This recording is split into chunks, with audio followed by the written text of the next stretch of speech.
he went through different stages of entrepreneurial development and leadership. So I mentioned the first 4 chapters of the book actually talk about how he went through an artist stage where he was learning the craft of animation. And then something that really made him successful was the second stage, the scientist stage. Hi, I'm James Taylor, business creativity and innovation keynote speaker, and this is The Creative Life, a show dedicated to you, the creative.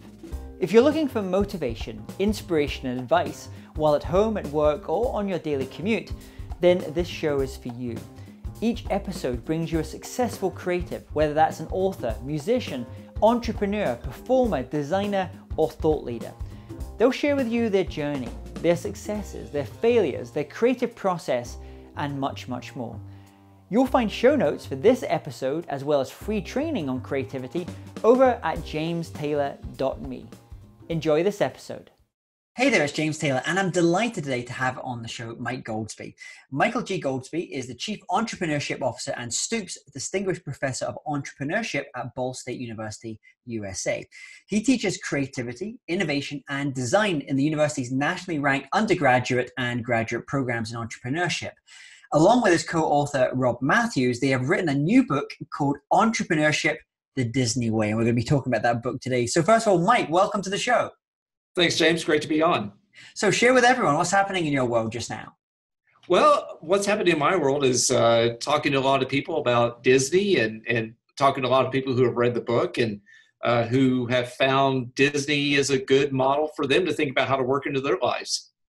So I was so excited having you on the show because Disney's been one of those just heroes for me, and in terms of creativity, innovation, but also how to build a business. And you looked at these kind of 3 stages or different parts of how the business developed. We often think of Walt Disney, the founder of the business, but then they obviously went through when they moved from being a family business into this global corporate company that we know them today. Let's go back to the start. Can you explain what was Walt Disney's initial entrepreneurial journey? What was the vision that he had for the business when they first started?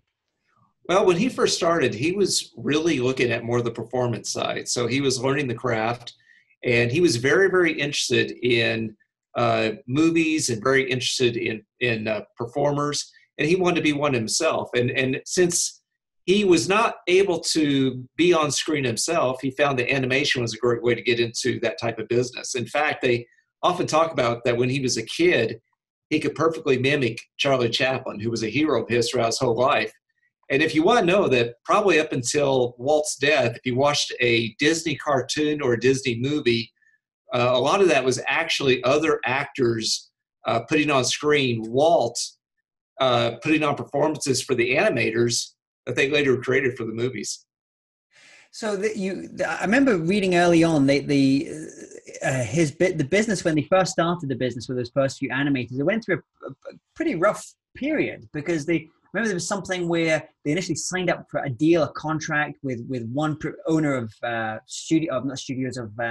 cinemas, and it kind of went bad, and they thought they were going to have to shutter the whole thing. So what was that first big challenge that he faced?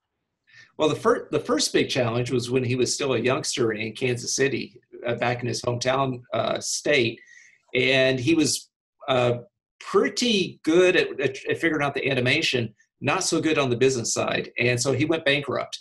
And that led him out to California, to move out to California and try it again. And that when his brother joined the business, started to do pretty well because they had these cartoon characters that were doing okay. It wasn't Mickey Mouse yet. It was Oswald the Lucky Rabbit. And he had a contract with Universal Studios, and Universal decided that they saw him really just as a middleman.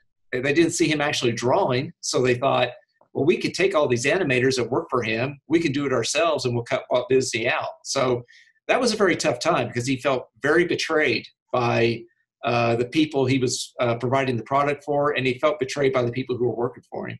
So he had that first setback, and then obviously things went on to some of the movies that we know, like Fantasia.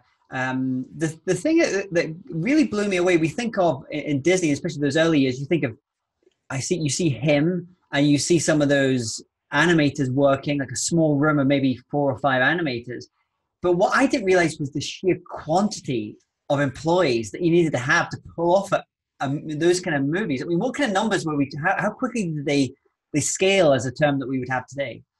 Yeah, when he was in his early stages, when the business was just starting to take off pretty well. He probably had in the neighborhood of a dozen to 20, and it quickly grew to 50. And then eventually, when he gets into a full-fledged studio making things like Mickey Mouse and making cartoons like the Silly Symphonies, he's got upwards of 500 people working for him at the Disney Brothers and later Walt Disney Studios.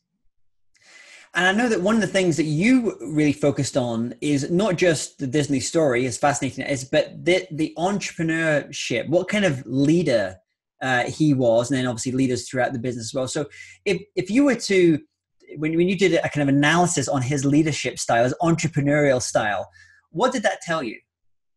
Well, what it told me was he went through different stages of entrepreneurial development and leadership. So I mentioned the first 4 chapters of the book actually talk about how he went through an artist stage where he was learning the craft of animation. And then something that really made him successful was the second stage, the scientist stage, where whatever new technology he could bring in to up his animation game to make better animated creations than his competitors.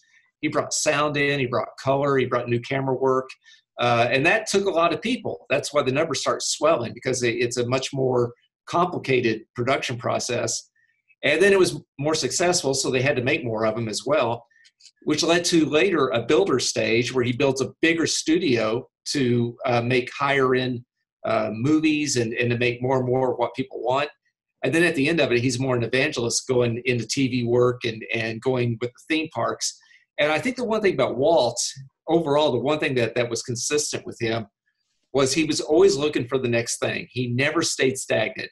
Whenever he conquered one realm, he always looked for the next thing. And what's interesting, he's very much like Steve Jobs and other very innovative people in that he would oftentimes take what was coming out by other people and work it into his own business and figure out how to scale his business based on the latest technologies.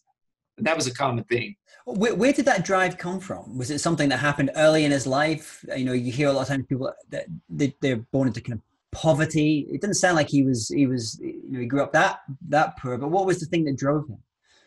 Yeah, I think a lot of it was one. We have to think about nature nurture here. The nurture side, and possibly even the nature. His dad, Elias, was a serial entrepreneur. And his dad wasn't successful, but his dad was always doing businesses. So I think Walt grew up seeing what went into entrepreneurship. And even though his dad was a tough man, he still idolized his dad. He still looked up to his dad. So he grew up around that. But the second thing is a little bit of wiring. I think genetically he had that engine, that motor that just never stopped running. So if we had to give him the Gallup Strengths Finder and find out what his main strength was, I really think it was learner. I think he was always curious, and he always talked about curiosity. He said, never sit still, always be curious, always open new doors. And so a phrase I use over and over in the book throughout is whenever Walt conquered something, he always asked, what's next?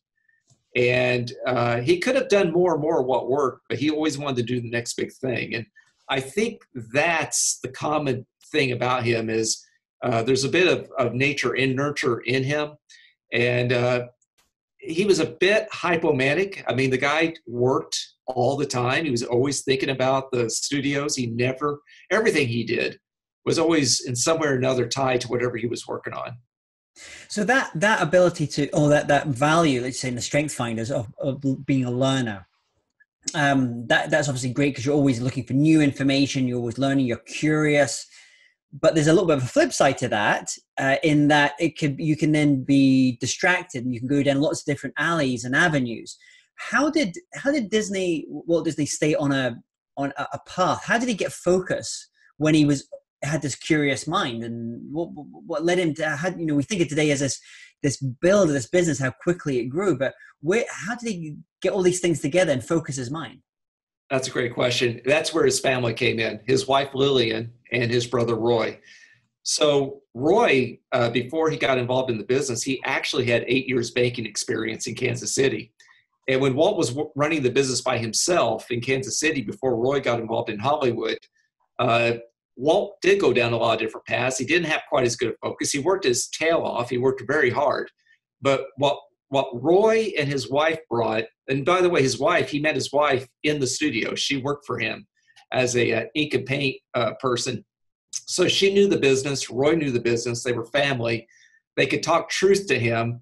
And actually, Lillian, his wife, and his brother Roy actually worked together sometimes to try to keep Walt on the right path. So, yeah, so Walt oftentimes would actually take a few side paths, and some things didn't always work, but Roy was always that voice of reason. And being the money person, sort of the accountability to the company to make sure that Walt didn't do anything too treacherous to ruin the company. So at this point, they're in movie making. They're making movies. When did the move into things like we know today, for example, the merchandising, the theme parks, all these other parts? When did all that begin? Well, the merchandising happened right with Mickey Mouse, and so that started in the late 20s and in through the 30s. So he was actually quite a pioneer in merchandising, and he had a guy named Kay Kamen who was a very, very good merchandiser that did that for him. And there were things that were really popular, like Mickey Mouse watches and Mickey Mouse stuffed animals, and they did quite well on those. Then later, the theme parks came out of a point where he had been brewing for a long time on the idea of a better amusement park, and in a sense, he basically created the idea of the theme park, a clean type of amusement park for families based on story and characters, and just about everyone that was around him at that time told him it was a bad idea. But Walt, in his head, he knew what he wanted to create. And so he actually started his own little side company to build proofs of concept to show to people, to say, look, this is what I mean. This is what's inside my head. And when Roy saw that Walt was willing to risk everything himself, Roy finally got on board and said, okay, we'll find you the money. And that was basically in the 50s. But he'd been thinking about that idea for quite a while. And then in the book, you talk about this next stage of the business, which is where it kind of goes from the family type of setup into this global company. That I'm imagining that takes a very different leadership style. We're now, we think of entrepreneurs, we think of often the solopreneurs, the smaller businesses, the startups, but we're moving into a much more serious, bigger business. Yeah, for sure. And interesting enough, another hard time in his life that brought that about was back in the 40s, early 40s, right after World War II, when he really needed people. The company went on strike, and he had a hard time putting out movies to make money to recover from the war. And what he learned from that was he had to become more professional as a manager. He had to kind of professionalize the business. Before, it was very much a buddy type of place where he got in the middle of everybody and he would pat people on the back, and somebody did a good job, he'd give them a bonus. Well, as the company grew and there were people that were coming into the company that weren't part of those early days, there was a sense of maybe there was a favoritism among with Walt with some of his employees, and there was some animosity. And so Walt, after that strike, there's kind of a before strike Walt Disney and after strike Walt Disney. And after the strike, Walt starts wearing more suits and ties, and he starts being a little bit more removed from the employees. He starts putting in more organizational corporate structures. He starts bringing in more professional managers. And to be honest, it's probably what that company actually needed. It probably helped the company to grow into that global enterprise that you just talked about. And what kind of manager was he then at this point? When you got to, this point, you had people underneath him, he had boards and various different things and direct reports. What style of manager was he at this stage? Well, he was a kind of an up and down manager. There were times where he was just giddy and excited about some idea, and he was working with people doing some exciting things. And then there were times where the stress and pressures of the studio, and remember, every time that they're doing these new innovative things, they're basically risking the company with whatever they have. They're going into debt again. But Walt kept pushing for the company to be something more than just where it was. He had a grand vision for it. So there were days where they said he had his bear suit on, that he was kind of in a mercurial mood, and people would warn other employees around the studio saying, be careful, Walt's got his bear suit on. And there were other days where he was like a kid. And I think there's a few things that you have to think about with this. One is that he had some personal things that affected his mood. And one was he played polo as a young man, and he had an injury to his neck that bothered him his whole life. And he got treated for it every day at the end of the workday. He got treated by a nurse for a bad neck. And if you've ever had a sore neck, you know that can be that can take a toll on a person. So he had this constant physical pain. Also, he had another tragedy come into his life. When Walt and his brother were successful, they bought their mom and dad a new house, and that house had a faulty furnace, and his mom suffocated from a gas leak. Yeah, from a furnace that he and his brother had bought for them. So he had that guilt that he carried to a certain degree in his subconscious. He had the physical pain. He had the pressure of the studios. And so I think, there's a lot of people said he was a great man. There's a lot of people that said he was a tough man. And I think it's like a lot of these entrepreneurs that when they feel the responsibility of so much more than what the average person is that's working for the person, you really have to be empathetic to what he was facing as he was trying to push everyone to make those visions come true. And as you look at Disney today, I mean, this huge company, they're launching into subscription services in all different areas. What of the early DNA of the business as it relates to creativity and innovation do you still see there that's still very strong? Yeah, two things that are still very strong, and they still do it, and it comes from Walt, and they pay homage to it, is great storytelling. And they also see themselves as a technology company. So always trying to bring in the latest technologies that will tell those stories in new and better ways. That keeps them relevant. That keeps them interesting to the market. The market's always looking forward to the next thing. There's a new theme park land opening real soon. Maybe it's already opened, the Star Wars land. And they say that that's going to have some phenomenal technology to do storytelling in a new way.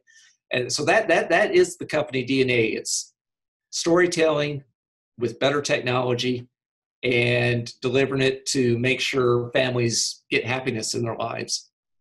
So what did you take from this in terms of writing this book? Obviously, there's a co-written book, and there's a danger in, I've seen with a lot of, especially academic writers, the professors, that they've got one thing always thinking about being critiqued by other academics. So they have to make it real, like everything has to be really supported. And they're trying to battle that against making something that's really accessible to a wider audience outside of just students or other, academics. What did you learn about storytelling that helped you in writing this book? Well, I think the thing that helped me on storytelling was trying to find that human side of Walt, finding that he wasn't perfect, and still finding him inspirational, he probably even more inspirational once learning some of the hardships that he endured. When I got started, being an entrepreneurship professor, I found that Disney was such a good match because of the business and creativity mix. And so, I always found him inspirational, somebody to kind of model yourself after. And then after writing the book, I thought, wow, I don't know if I personally could have handled all the challenges that he faced. I mean, it was a very, very challenging life. I had no idea just how hard of a life he had until I wrote that book. And was there a key moment in the research and writing the book where, that kind of aha moment where you went, oh, okay, this is the direction I want to go, or this is a key story I want to tell, or you just made an important distinction in the research and writing of it? Well, here's how I structured the book. One, I did it saying that there were those stages. So there's kind of a educational side of it for entrepreneurs saying, you could want to build a business more as an artist, or you might be more of a builder and want to build that type of business. Or if you want to be a legend, you have to do all these things like Walt did. It's a very, very hard thing to do. But the other part of the structure of the idea is I looked for these, what I call entrepreneurial decision points. That's just what I thought myself. Where were these key moments where he had to make decisions? And what was it that was going on at that time? And then how did he make that decision? What did he do? And how did that affect him and the company later? Because in everybody's life and in everybody's companies, there are those moments where you've got a big decision. Do you do it or not do it? And I wanted to learn to see how Walt did it when he was facing those very, very challenging decisions. So those were things that I really sort of timelined. I want to really capture the human side of what Walt was dealing with, and also what the company was dealing with during these. And they end up being very dramatic, historic moments where, okay, what was he doing when those were going on? And you mentioned his wife and his brother. Who else did he listen to? Did he have an early version of a mastermind, which I guess came out of the Dale Carnegie period in the 40s and 50s? But did Walt Disney have his own mastermind, people that he trusted and who he actually listened to? When he was younger, really not so much. When he was very, very young, he got around some people at the Chicago Tribune. He actually, when he lived in Chicago, he wanted to be a editorial cartoonist. He wanted to do political cartoons, so he hung around some of those people, and he wanted to be like them. And I think they gave him some good advice. But really, his older brother Roy was always that presence. His older brother Roy was always the one person that was supportive of him, and Roy was 8 years older than him, so he was kind of, Roy was almost more than a big brother. He was almost a father figure, and Roy was really that mentor. And so and Roy understood. He loved Walt. He also understood him. And so Walt, what he would often do is kind of like Steve Jobs. I don't know that he had a lot of mentors, but what he did have is a lot of people he would go to learn about whatever industry he was going into. So later, for example, when he wanted to do Epcot, he wanted to do the experimental prototype city of the future. What he did is he actually hung out with some of the legendary urban planners and architects of the day, like Wilton Beckett and some of these futuristic, Buckminster Fuller. He would, Ray Bradbury, the science fiction writer, he would hang out with these deep thinkers in those areas, and he would use them for guidance. I don't know if they necessarily mentored him, but what they did was they taught him as a learner what he needed to know as he moved into that next thing. And then Roy was always there to kind of coach him on whatever he needed to do to keep the company going solid. What do you think he would be doing today? If Disney was around today, do you think he'd be starting a Pixar style, doing the kind of things today? Or do you think he would move in a completely different area, maybe getting into, artificial intelligence? What would he be doing?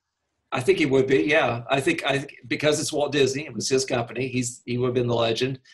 I personally think what Walt would have gotten very interested in is the private space enterprise right now. I think he'd be there with Richard Branson, and he'd be there with Bezos and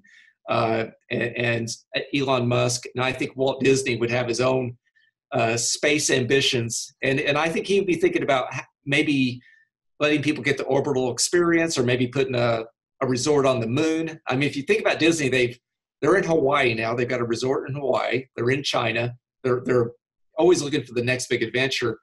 Hard for the company as a Fortune 500 company to go to the moon, but if Walt Disney were alive, I think Walt would be talking about that. And Roy would be saying, keep your feet on earth here, Walt. But Walt would be right there in those conversations with Musk and Branson, I think. And how, you think about some of you mentioned Elon Musk, Richard Branson, they all, they have their name and their personal brand, their personal names, and then they have their companies, and they have multiple, like Elon Musk will have multiple companies underneath him. With someone like Disney, I guess it was rare because he was the company, the name was on the door was his name, unlike some of these companies today. Do you think he would have done that same type of thing today? If he would, it always was he because I want my name on the front. I want it to, it's about me being there. Yeah. Or do you think he would have gone a different route? Would you think he would have been more like a Richard Branson style, where there's him as the entrepreneur, but he would be starting like hundreds of different companies underneath him? That's a really good question. I think if Roy was involved with the company, there's a good chance it would still be Disney, because it was in a sense for a long time, in a lot of ways, a family business, even as it was growing, and it was run by the Disney family. And even one of the future CEOs of the company was Walt's son-in-law, Ron Miller. So there's a good chance it still would have had Walt Disney. His thinking behind it was, and Roy's as well, was that the world needed to think of Walt Disney as a genius. Now, he was a genius. He was brilliant at taking ideas and moving people forward.